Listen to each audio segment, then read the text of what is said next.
Stařeček Pagáč seděli na lavce u mlatevně a vybírali punťový blechy, když učuli venku řev nějakého pasgřívca, že dojel cirkus. Vyšli před chalupu a brali se pomáli za dědinu, kde už banda kluků obhlédala návštěvu, která rozkládala svoje inštrumenty na trávníku pod topolama. Zatímco principál rozkládal plachty, Okarina hadí žena prala ve škopku něco, co mohlo být kdysi košula, a Šašek Bimbo dojil za vozem kozu do škatulu od marmelády. Když stařeček obhlédli osazenstvo, předseděli přes zuby. Dívaja sa na tých fištrónů, tož každý je věcej podobný na zloděja než na krávu. Musí mít zamknout slepky. Ledvá sa zmrklo, ozval sa taký rumraj, že sa ľudé křižovali jak při hromobití a vybíhali z chalup ven. Principál jel na koňovi a trúbil na křídlovku. Okarina, ověšaná barevnýma hadrama, bubnovala na cigánský bubének a opíca olíňaná jak 100 roků stará baranica jí seděla za krkem, vystrkovala na občany slunko a břeskala jak pominutá. A na zatvrdění muziky řezal do činelu a do bubna Šašek Bimbo, ináč švagr principáluj, a vedl na řetázku medvěďa. A tady sa stařeček od principála dověděli, že zlatým hřebíkem večera je zápas s medvědem, ke kterému sa může přihlásit kterýkoliv občan. Chlapi se začali scházat v hospodě na Obecním a řeč sa vedla jenom kolem cirkusu a zápasu s medvědem. Stařeček popíjali spokojeno pivo, když sa k ním najednou obrátil hajný čak a napravil. Na počúvaj, Matúšu, ty najväčší biják v dedine a čučíš jak piena. Všetci tady vykládajú, že v dedine není chlapa, který by si na tého chupoňa trúfl, a ty tady sedíš jak naksápnuté vajce s vytečeným žlúdkem. Dovedl u muziky vyházat celou hospodu aj s hospodským a policajtem omlátit Maltu až na tíhli a najednou sa takej kočky olezenej bojíš? Není ťa haňba? Čo? Ja, že sa bojím? Takého kocúra čapatého? Jaký by musel být, aby na mě stačil? Jak s ním rúbnu, to jenom blechy z něho vyletiu. A co říkal ten tajtrlík? Že kdo z tu skaplinu vydrží zápasit 5 minut, že dostane zlatku? Za 5 minut z něho můžu večeřat guláš. No, Matúšu, nechci mluvit napřed.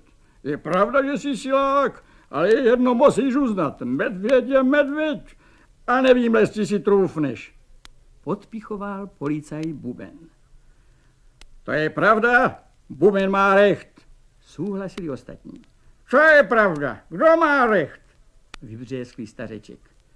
Kruc, já vám ukážu, vy pískoři, kdo je v dědině chlap. A saďme sa, že za minutu bude ten chupoň ležat jak měch erteplý. Z ticha, které v tu chvílku nastalo, ozval sa za šprlatama hospodský Pipa. Platí, Matúšu. Okolej. Stařeček na to. O 2 zlatky. Platí. A pléskli hospodskému do dlaně. Tím byl případ spečetěný. Stařeček Pagáč půjdu s medvědem za pase. Cirkusová búda byla napraná ľuďma, že by jabko nepropadlo. No a jak by také nejdy, taká komédia sa tak ho netrefí. No a včilkaj nechajme vyprávět stařečka. Ani když jsem sa ženil, jsem nebyl tak dohúkaný, jak když jsem šel do cirkusu. Spodní pisk saně drkotal jak drozdový ocas.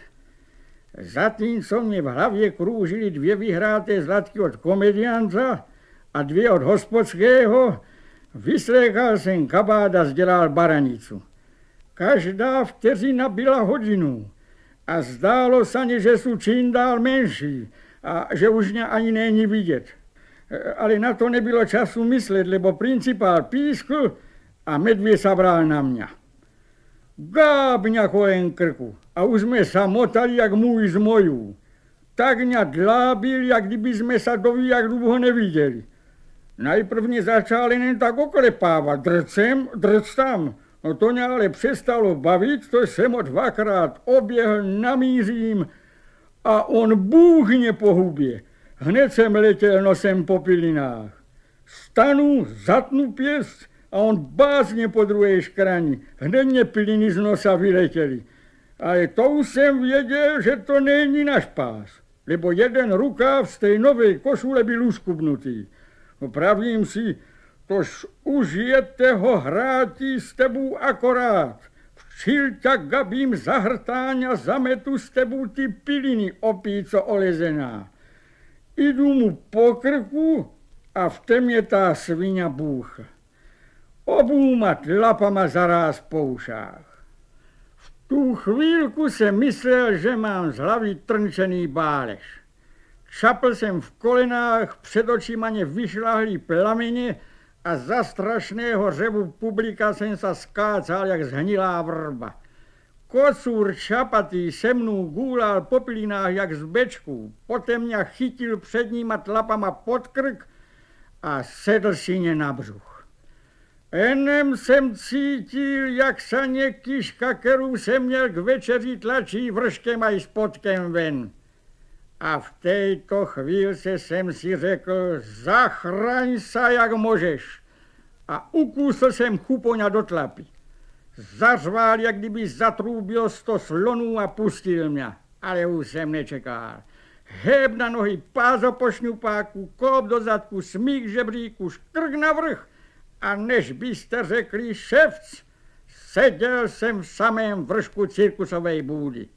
A protože tam už na mě nemohl, díval jsem se důle, co se bude dít. Ale chupoň byl tak rozpajtášený, že si tu zlost musel na někém vylet.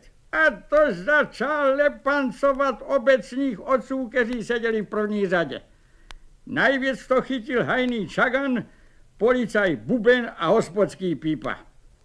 A ptáte se, jak to dopadlo? No dobře. Nemohl jsem slézt důle, tož mě museli hasiči sdělat. Stálo to 2 zlatky. Hospodskému také 2 a z té nové božihodové košule mám samé pantličky. A mám také životní ponaučení. Já jsem byl silný v hospodě, ale medvěď v cirkusi.